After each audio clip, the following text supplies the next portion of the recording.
Eldest daughter in grief, the family anchor. When grief hits a family, the eldest daughter doesn't just mourn, she manages. She makes sure everyone else is okay before even thinking about her own emotions.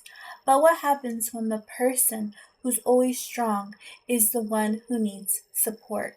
Who holds her? If you've ever felt like you didn't even get a chance to grieve because you were too busy taking care of everyone else, if you've ever felt guilt for wanting to process your loss because someone else's pain was bigger than yours, if you've ever been stuck in survival mode after loss, this video is for you.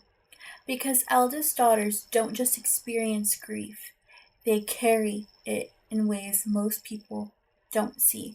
When loss happens, many eldest daughters take on a role they've never signed up for. It's not just about mourning a loved one, it's about stepping up, taking care of the family, making sure things keep running. You might have heard things like, you have to be strong for everyone else. Your mom, dad, siblings need you right now. We need to keep it together.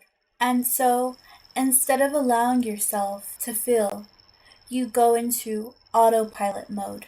You become the emotional rock, the planner, the one making sure everyone has what they need. Meanwhile, your own pain gets pushed to the side, stuffed down, and ignored because there's no space for it.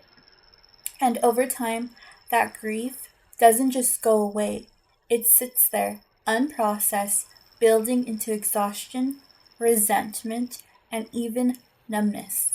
There's this unspoken guilt that comes with grieving as an eldest daughter. You might have thought, I shouldn't be breaking down. Everyone else needs me. I feel selfish for wanting space when my family is struggling too. If I fall apart, who's going to hold everything together? And so you do what you've always done. You show up, you suppress, and you keep it moving. But here's the truth. Grief doesn't go away just because you ignore it. It doesn't just disappear just because you keep yourself busy. It lingers in your mind, in your body, and in your energy. And if you don't give yourself permission to process it, it can turn into burnout, emotional shutdown, and even physical symptoms like anxiety, fatigue, and chronic stress. When eldest daughters don't fully grieve, it can impact so many areas in life, sometimes in ways you don't even realize. Relationships, you might struggle to express your emotions, always prioritizing others' needs over your own. Mental health, anxiety, over responsibility, and even perfectionism can stem from unresolved grief. Self-worth. If you've spent your whole life taking care of everyone else, you might feel like your feelings don't matter. And this doesn't just come from losing a loved one. Grief can come from the loss of childhood innocence, the loss of sense of security, the loss of who you used to be before taking on so much responsibility. If this resonates, I want you to take a deep breath and recognize your grief is valid.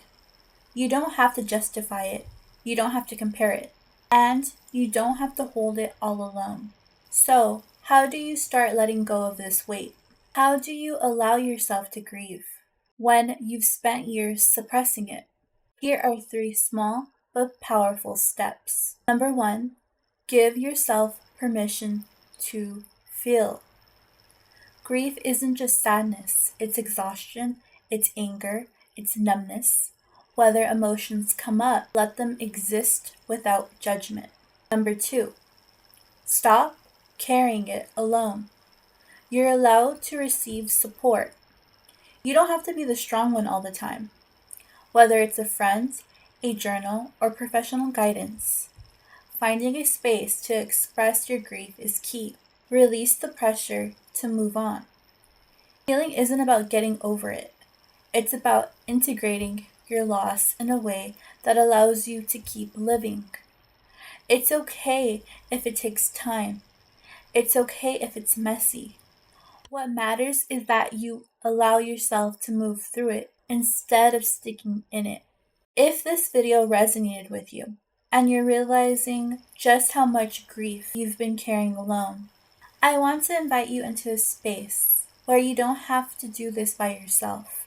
In my hypnotherapy sessions, I help eldest daughters like you process their grief without guilt, release the pressure of always being the strong one, and finally create space for their own healing. This isn't about fixing you. You don't need to be fixed. This is about giving yourself the support you've always given to others. If you're ready to start that journey, you can book a session with me. If you're ready to start that journey, you can book a strategy call with me. The link is in my description. If this message spoke to you, leave a heart in the comments or share this with another eldest daughter who may need to hear it. You are not alone in this.